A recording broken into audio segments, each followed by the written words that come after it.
দলকে পছন্দ করে না, এরা ওদের গালাগালি করে, এরা ওদেরকে কাফের ফতোয়া দেয়। এবং আমাদের মুসলিম উম্মার আজকের এই করুণ পরিণতির জন্য এটাই সবচেয়ে দায়ী।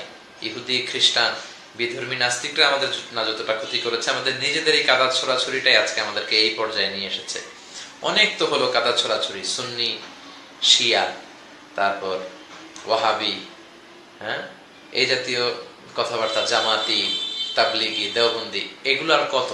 স্বাধীনতার পর থেকে আমরা আমাদের ছোট বয়স থেকে আজ পর্যন্ত এগুলো দেখে আসছি। আমরা কি এক প্ল্যাটফর্মে বসতে পারবো না? এক টেবিলে বসে কি কথা বলতে পারবো না? আমরা কি এখনো কি আমাদের হুঁশ ফিরে আসবে না যে আমাদের মুসলমানদের বাংলাদেশে এক হওয়া উচিত?